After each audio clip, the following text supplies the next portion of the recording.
আল্লামা সাঈদী তুমি মরণি, শহীদ হয়েছ তুমি তাই জানি।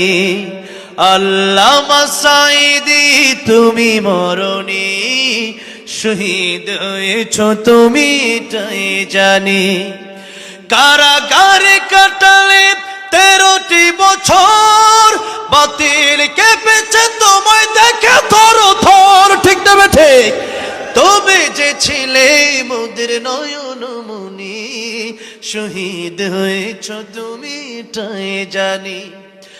আল্লামা সাঈদী তুমি মরণি, শহীদ হয়েছ তুমি তাই জানি। শহীদ হয়েছ তুমি তাই জানি। দেখা তো হবে না আর এই জীবনে, দেখা হবে জান্নাতে ফুল বাগানে। এই আশা কবুল করো আল্লাহ তুমি, পড়েন আল্লাহুম্মা আমিন। এই আশা কবুল করো আল্লাহ তুমি, শহীদ হয়েছ তুমি তাই জানি। আল্লামা সাঈদী তুমি মরণি, শহীদ হয়েছ তুমি তাই জানি। শহীদ হয়েছ তুমি তাই জানি। আল্লামা সাঈদীর কবর জান্নাতের বাগান বানায় দেন। আল্লাহ পাক আমাদেরকেও আল্লামা সাঈদীর উত্তরসূরি হয়ে ইমানের সাথে অটল অবিচল থাকার তৌফিক দান করেন, পড়েন আমিন। দোয়া হবে মোনাজাত হবে, তার আগে একটু আমাদের সম্মানিত অতিথি সাহেব একটু কথা বলবেন।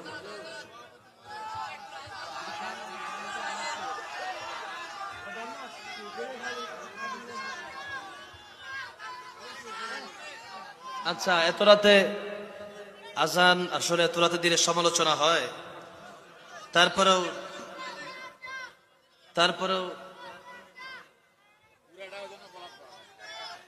সৌদি সাহেব বলেছেন, আমাদের সমাজী সাহেব বলেছেন যে যদি একটু বলেন তাও শুনতে রাজি আছি, কিন্তু একটু জোরে সোরে আল্লাহু আকবার বলতে রাজি আছেন সবাই?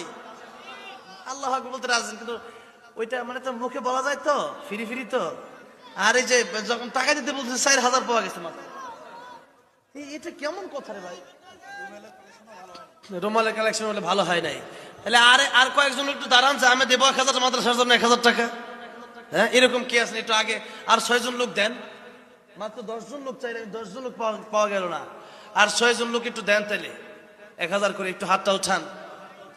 হ্যাঁ উঠান দেখি ইনশাল্লাহ। হ্যাঁ, আর কেউ আছেন 1000 টাকা দিনের জন্য আল্লাহ নবীর ঘরে দিবেন, সদকায়ে জারিয়া। আমি আপনি 1000 টাকা আজকে দিয়ে যাবো, আমার কবরে সব যেতে থাকবে। কিন্তু আমাদের আই হাই হাই রে মুসলমান, কলিজা ফেটে যায় যখন মুসলমান কথা চিন্তা করে। কোনো মুসলমানই নাই, এগুলা কোনো মুসলমানই না। মুসলমানের ইমান ঠিক আছে নাকি? আজকে নামাজ নাই, রোজা নাই, কনফারেন্স না, দান করলে সদকায়ে জারিয়ার কথা বলার পরেও 500 টাকা, লাখ লাখ টাকা ব্যাংকে